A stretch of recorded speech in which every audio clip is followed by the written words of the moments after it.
দর্শক, সেনাবাহিনী নিয়ে আলোচনা থেমে নেই। সেনাবাহিনী নিয়ে নানা রকমের আলোচনা হচ্ছে। এরই মাঝে আমরা যখন গত পরশুদিন প্রেস ক্লাবের সামনের ঘটনাটা দেখলাম, সাবেক সেনা সদস্যরা প্রেস ক্লাবের সামনে বিক্ষোভ করলেন এবং শেষ বেলায় সেনাবাহিনীকে তাদের উপরে চড়াও হতে দেখা গেল। ব্যাপক লাঠিচার্জের ঘটনা ঘটল।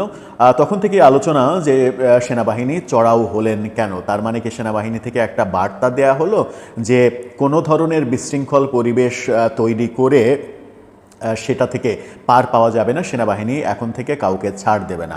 5 আগস্টের পর থেকেই সেনাবাহিনী মাঠে রয়েছে, কিন্তু তাদেরকে এই ধরনের লাঠিচার্জ করা কিংবা অ্যাকশানে যাওয়া এরকম ঘটনা খুব একটা দেখা যায়নি। 2-1 ক্ষেত্রে দেখা গেছে যখন ছিনতাইকারী ডাকাত ধরেছেন তখন তাদেরকে বিভিন্নভাবে শায়েস্তা করা, তাদেরকে পেটানোর ঘটনা ঘটেছে। সেটা একান্তই একেবারে ক্লিন অপরাধী সেই ক্ষেত্রে আমরা দেখেছি, কিন্তু সাধারণ বিভিন্ন রকমের আন্দোলন সংগ্রাম এইসব ক্ষেত্রে অনেক কিছু ঘটেছে, পুলিশ অ্যাকশন নিয়েছে, কিন্তু সেনাবাহিনীকে কখনো অ্যাকশানে দেখা যায়নি। কিন্তু প্রেস ক্লাবের সামনে আমরা ভিন্ন চিত্র দেখেছি। যখন প্রেস ক্লাবে মিটিং শেষে সেনা কর্মকর্তারা গাড়িতে করে ফিরছিলেন তখন তার গাড়ির সামনে যেভাবে শুয়ে পড়েছিল সাবেক সেনা সদস্যরা এবং বিশৃঙ্খল পরিবেশ তৈরি করেছিল, বাজে স্লোগান দিচ্ছিল, তখন কিন্তু সেনা সদস্যরা অর্থাৎ এখনকার চলমান সেনা সদস্যরা চড়াও হতে বাধ্য হয়েছিলেন।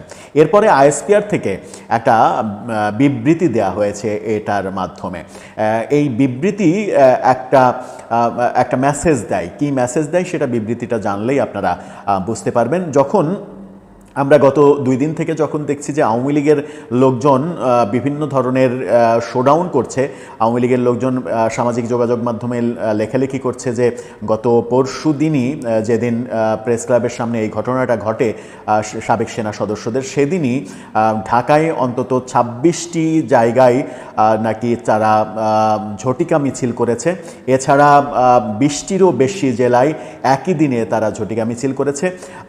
আওয়ামী লীগের কেন্দ্রীয় কার্যালয়ের সামনে তাদেরকে সমবেত হতে দেখা গেছে, সেখানে আওয়ামী লীগের পতাকা উড়িয়েছে তারা।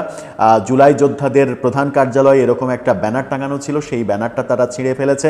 সেই ব্যানারটা ছিঁড়ে সেটাতে প্রস্রাব করার ঘটনা ঘটিয়েছে। এরকম নানা খবর আমরা পেয়েছিলাম। অর্থাৎ আওয়ামী লীগ যখন পরিস্থিতিটা আরও উত্তপ্ত করতে চলেছে, আওয়ামী লীগের বিভিন্ন কর্মকাণ্ডের মাধ্যমে দেশের পরিস্থিতি যখন উত্তপ্ত হতে চলেছে, তখন সদস্যদের সেনাবাহিনীর এই ধরনের অ্যাকশান একটা বার্তা দেয় কিনা যে কোনো ধরনের কোনো কিছুর অরাজকতার ক্ষেত্রে সেনাবাহিনী আর চুপ থাকবে না, ছাড় দেবে না।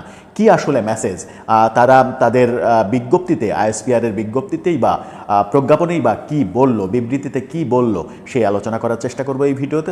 বলছিলাম সেনাবাহিনীর কথা এবং প্রাসঙ্গিকভাবে আওয়ামী লীগের শোডাউনের কথা। আওয়ামী লীগ ব্যাপক হারে শোডাউন করেছে একদিন আগে, আমরা এটা দেখেছি, এবং সেই শোডাউনের পরে আওয়ামী লীগের লোকজনের সামাজিক যোগাযোগ মাধ্যমে অ্যাক্টিভিটিস বেড়ে গেছে এবং তারা নিজেরাই এক ধরনের স্বীকারোক্তি দিচ্ছে যে এখানে তারা মিছিল করেছে, ওখানে মিছিল করেছে। বিভিন্ন ভিডিও তারা সামাজিক যোগাযোগ মাধ্যমে আপলোড দিচ্ছে। প্রধান কার্যালয়ের সামনে তারা সমবেত হয়েছে, সেখানে জুলাই যোদ্ধাদের প্রধান কার্যালয়ে এরকম একটা ব্যানার টাঙানো হয়েছিল, সেই ব্যানারটা ছিঁড়ে ফেলেছে। ছেঁড়ার পরের অবস্থা কি, সেখানে তারা আওয়ামী লীগের পতাকা উড়িয়েছে, এরকম বিভিন্ন ছবি সামাজিক যোগাযোগ মাধ্যমে তারা পোস্ট করছে, এক ধরনের ওপেন জানান দিচ্ছে।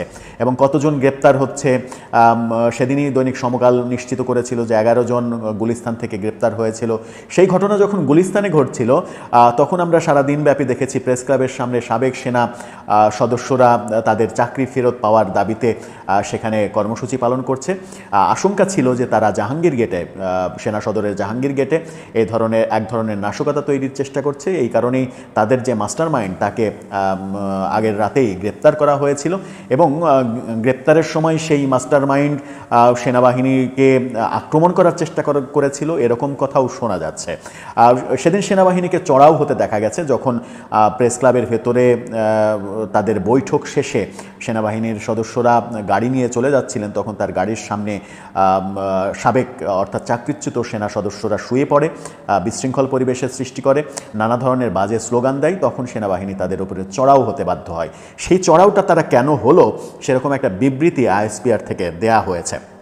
সেই বিবৃতির শিরোনামটা দেয়া হয়েছে বরখাস্ত বা অব্যাহতিপ্রাপ্ত সাবেক সেনা সদস্যদের বিক্ষোভ ও বাংলাদেশ সেনাবাহিনীর অবস্থান। এই বিবৃতিতে তারা বলছে যে 18 মে বরখাস্ত অব্যাহতিপ্রাপ্ত সাবেক সেনা সদস্যরা তাদের চাকরিতে পুনর্বহাল, শাস্তি মওকুফ, আর্থিক ক্ষতিপূরণ সহ বিভিন্ন দাবি নিয়ে বিক্ষোভ এবং কর্মসূচি পালন করে। এর মাঝে বলা হচ্ছে যে উল্লেখ্য গত 14 মে 2025 তারিখে সেনাবাহিনীর পক্ষ থেকে জানানো হয় এ ধরনের মোট 802টি আবেদন গৃহীত হয়েছে, যার মধ্যে 106টি আবেদন নিষ্পত্তি হয়েছে এবং বাকি আবেদনসমূহ প্রক্রিয়াধীন রয়েছে, যা সেনাবাহিনীর সর্বোচ্চ আন্তরিকতা ও মানবিকতার সঙ্গে বিবেচনা করা হচ্ছে। অর্থাৎ সেনাবাহিনী থেকে রেসপন্স করা হয়েছিল তাদের আগের আবেদনে, তারপরেও তারা কথা শুনেনি। তবে দুঃখজনক হচ্ছে আজকের কিছু অনভিপ্রেত আচরণ ও সুশৃঙ্খল বাহিনীর ঐতিহ্য ও মূল্যবোধকে প্রশ্নবিদ্ধ করেছে। অর্থাৎ তাদের আচরণ সেনাবাহিনীর মান সম্মান প্রশ্নবিদ্ধ করেছে, এমনটাই সেনাবাহিনী আইএসপিআর থেকে বলা হয়েছে। পরপর দুবার সফল বৈঠক শেষে প্রতিনিধি দল ফেরত যাওয়ার সময় কতিপয় উচ্ছৃঙ্খল বরখাস্ত সেনা সদস্যদের উস্কানিতে উক্ত প্রতিনিধি দলের গাড়ির সম্মুখে প্রতিবন্ধকতা সৃষ্টি করা সহ আইনশৃঙ্খলা বাহিনীর সদস্যদের লক্ষ্য করে ইটপাটকেল নিক্ষেপ এবং অশ্রাব্য ভাষায় স্লোগান দেয়া হয়। সমগ্র দিন জুড়ে সেনাবাহিনীর সর্বোচ্চ ধৈর্য ও সহমর্মিতার সাথে পরিস্থিতি নিয়ন্ত্রণের চেষ্টা চালালেও এক পর্যায়ে আইনশৃঙ্খলা রক্ষাকারী বাহিনী কিছু সংখ্যক বিশৃঙ্খল সাবেক সদস্যকে ছত্রভঙ্গ করতে বাধ্য হয়। অর্থাৎ তাদের উপরে যে অ্যাকশন, সে অ্যাকশন নিতে বাধ্য হয়, এটা সেনাবাহিনী থেকে স্বীকার করে নেওয়া হয়েছে। এরপরে বলা হয়েছে যে কোনো ধরনের উস্কানিমূলক কার্যকলাপ, জনস্বার্থ বিরোধী আচরণ কিংবা বাহিনীর সুনাম ক্ষুণ্ণ করতে পারে এমন কর্মকাণ্ড কখনোই কাম্য নয়। সকল ক্ষেত্রে সেনাবাহিনী অত্যন্ত ধৈর্য, সহমর্মিতা এবং সংবেদনশীলতার সাথে বিষয়টি বিবেচনা করছে। সাংবিধানিক কাঠামো ও শৃঙ্খলার প্রতি শ্রদ্ধা রেখে দায়িত্বশীল আচরণ করার জন্য বাংলাদেশ সেনাবাহিনী পুনরায় সকলের প্রতি অনুরোধ জানাচ্ছে। সেনাবাহিনী কেন সেখানে অ্যাকশন নিয়েছিল, সেই অ্যাকশন নিয়ে আলোচনা হচ্ছিল, তার একেবারে অবস্থান স্পষ্ট করা হয়েছে সেনাবাহিনী থেকে। খুবই যুক্তিসঙ্গত অবস্থান তারা স্পষ্ট করেছে। এই যে অ্যাকশন, এই অ্যাকশনটা কি বার্তা দেয়? বার্তা বোধহয় একটাই দেয় যে সেনাবাহিনীকে নিয়ে কোনো ধরনের ষড়যন্ত্র, দেশকে নিয়ে কোনো ধরনের ষড়যন্ত্র সেনাবাহিনী চুপ থেকে সহ্য করবে না। যে কোনো প্রয়োজনে যে কোনো পদক্ষেপ তারা নেবে। সেটা যদি আওয়ামী লীগও দেশে বিশৃঙ্খল পরিবেশের সৃষ্টি করে, সেই ক্ষেত্রে সেনাবাহিনী তৎপর থাকবে। এই মেসেজটাও কি আসলো? কিংবা এই যে যারা বিশৃঙ্খলতার চেষ্টা করলো এবং জাহাঙ্গীর গেটে নাশকতার যে মেসেজটা গোয়েন্দা সংস্থার কাছে আসলো, এই ঘটনাগুলোর পেছনে কারা ছিল তাদেরকে কি সেনাবাহিনী চিহ্নিত করবেন? এবং চিহ্নিত করে পেছনে যদি কোনো ষড়যন্ত্র থাকে, কোনো ব্যক্তি কিংবা গোষ্ঠী কিংবা কোনো রাজনৈতিক দল যদি এর পেছনে কাজ করে থাকে, সেগুলোর ব্যাপারেও কি সেনাবাহিনী এক ধরনের মেসেজ দিল যে কেউ রেহাই পাবে না? আমার মনে হয় যে সেই মেসেজটাই আসলো। কিন্তু এটা খুবই জরুরি যে সেনাবাহিনী, সেনা সদস্য, এদেরকে নিয়ে কারা ষড়যন্ত্র করছে। এবং সাবেক চাকরিচ্যুত সেনাবাহিনীর চাকরি কিন্তু এমনি এমনি যায় না। হুট করে সরকারি চাকরির মতো, অন্যান্য সরকারি চাকরির মতো একটা কারণ দেখিয়ে নোট ধরাই দেওয়া হলো আর চাকরি চলে গেল, এটা হয় না সেনাবাহিনীতে।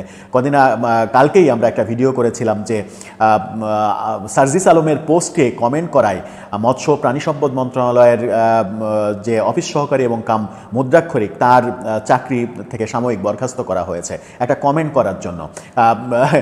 এই ধরনের ছোটোখাটো বিষয়ে সেনাবাহিনী, যদিও সেনাবাহিনী ছোটোখাটো বিষয়ে অনেক বেশি সেন্সিটিভ, অনেক বেশি তৎপর, কোনো ধরনের নিয়ম নীতি ভঙ্গ করা যায় না সেনাবাহিনীতে, কিন্তু তাদের চাকরি যাওয়ার একটা নির্দিষ্ট প্রসেস রয়েছে।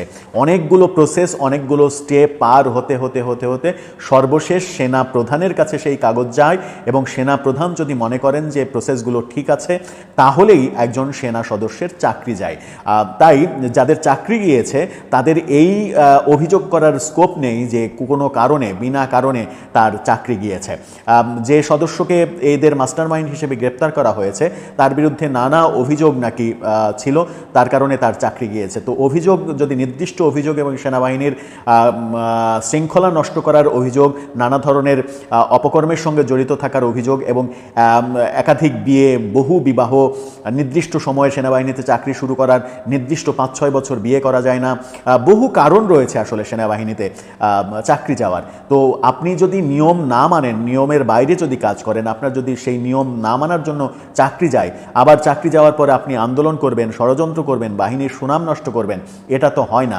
এর পেছনে কারা ইন্ধন দিচ্ছে সেনাবাহিনীকে বিতর্কিত করার, সেনা প্রধানকে বিতর্কিত করার এবং সেনাপ্রধানকে সরকারের মুখোমুখি করার চেষ্টাও অনেকে দেশে বিদেশে অনেকে করছেন। এগুলো আমরা বিভিন্নভাবে বিভিন্ন ভিডিও কন্টেন্ট, সামাজিক যোগাযোগ মাধ্যমে, লেখালেখি, এগুলোর মাধ্যমে আমরা দেখে আসছি, শুনে আসছি। সেই ব্যাপারেও নিশ্চয়ই সেনাবাহিনী তৎপর এবং এর পেছনে যদি কোনো ষড়যন্ত্র থাকে এবং সেই ষড়যন্ত্র যদি রাজনৈতিক ষড়যন্ত্র হয়, সেই ষড়যন্ত্র যদি ব্যক্তিকেন্দ্রিক ষড়যন্ত্র হয়, যে কোনো ষড়যন্ত্র রুখে দেবে সেনাবাহিনী, সেই প্রত্যাশা বাংলার 18 কোটি মানুষ করে। কারণ তাদের আস্থা রয়েছে একমাত্র সেনাবাহিনীর উপরেই বাংলাদেশের সর্বাধিক সংখ্যক জনগণের আস্থা রয়েছে, যেটা আর কোনো প্রতিষ্ঠানের উপরে বাংলাদেশের জনগণের নেই।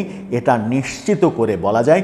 বাংলাদেশের যে কোনো পর্যায়ের যে কোনো ভোটাভুটিতে এই দৃশ্যটা স্পষ্ট হবে। সুতরাং এইরকম সুশৃঙ্খল একটা বাহিনীর বিরুদ্ধে যদি সুনাম নষ্ট করার অপচেষ্টা হয়, ষড়যন্ত্র হয়, তাহলে আমার মনে হয় সেনাবাহিনী ইন্টেলিজেন্স রয়েছে, তারা সেটা বের করবেন। হয়তোবা ইতিমধ্যে বের করে ফেলেছেন, যে কোনো কারণে হয়তো তারা প্রসেস মেনটেন করার জন্য হয়তো সময় লাগছে, কিংবা হয়তো ষড়যন্ত্রটা বিদেশ থেকে হচ্ছে, যে কারণে সেটা আরও বেশি লেন্দি হচ্ছে।